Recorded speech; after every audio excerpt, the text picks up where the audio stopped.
Have you ever heard the words, "let's just be friends," and felt your heart drop?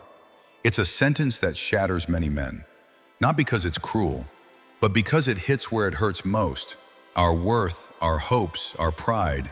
Most guys, they beg, they chase, they think if I just stick around long enough, maybe she'll see me differently. But a stoic man, a man of depth, doesn't beg, he doesn't chase.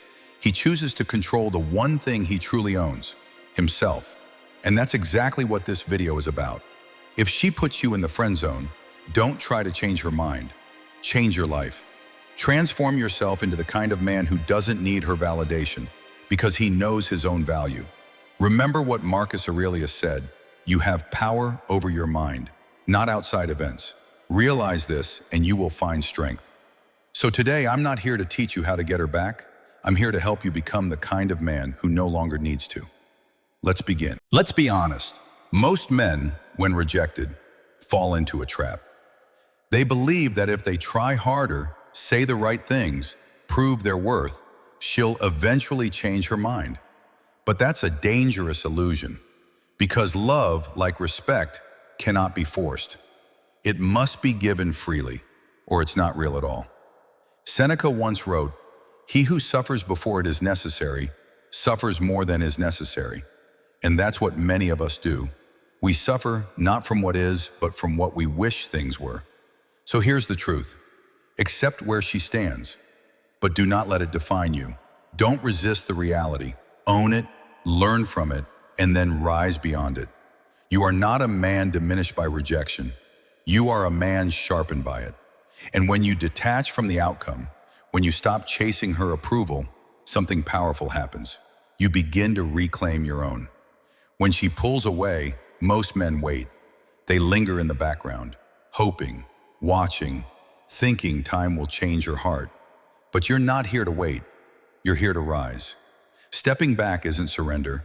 It's a declaration, a statement that says, "My value does not depend on your attention." Epictetus once said, "Men are not disturbed by things, but by the views they take of things." It's not her rejection that breaks you. It's your fear of what it means. So, let go of that fear. Withdraw not to vanish, but to transform. Now is your time to rebuild. Read what wise men before you wrote. Train your body, sharpen your mind. Learn skills that make you dangerous in the best possible way. Don't aim to be noticed. Become someone who cannot be ignored. Legends are not made from longing. They're built from solitude, discipline, and quiet power. Be the man she once overlooked and later can't forget. Here's a paradox most men never learn. The more you chase, the more the world runs.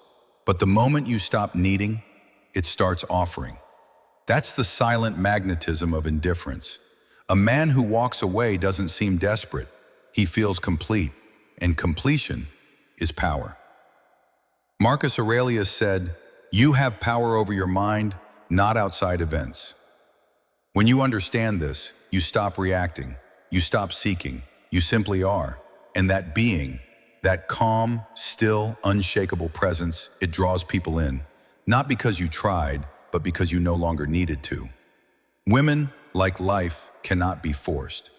But when you detach, when you move forward with quiet confidence, you become magnetic. So instead of asking, "How can I make her want me again?" ask, "What kind of man am I becoming, with or without her?" That's the real shift. It's been months, and you are no longer the man she once knew. You don't wait, you don't chase, you don't carry bitterness in your chest. What you carry now is quiet strength, the kind that doesn't need to speak to be felt. You've grown, not to impress her, not to prove a point, but because you decided you were worth the effort. You've become a chooser, not someone waiting to be chosen. Maybe she notices the change, maybe she doesn't.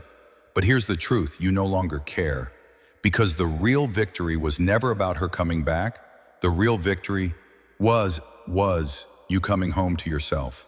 In this, you carved a new version of who you are, with pain as your chisel and discipline as your guide. And that man, he no longer seeks validation, he simply is. You are the sculptor. And the rough, overlooked stone you are today, that's not your end. It's your beginning. It's a blank canvas for greatness. Every rejection, every silent night, every unanswered message. Why? They're not punishments. They are your chisel. Each strike hurts, but every blow reveals a little more of who you really are. So carve away the weakness. Chip off the need to be chosen. Strip away distractions and false desires that once controlled you. What remains will be a version of you that cannot be ignored. Not by her, not by the world, and most importantly, not by you. I've seen this happen. To my clients, to my friends, and yes, to myself. The moment you stop needing, you start building. So remember this. The world owes you nothing, but you owe it to yourself to become someone you deeply respect, even when no one else sees it yet. If this message speaks to you, don't just let it fade into the next video. Subscribe now, because we're not just making content here. We're building a space for men who choose strength over sympathy, who walk with quiet confidence, and who become unforgettable because of it. Start now. Start here. Let's build.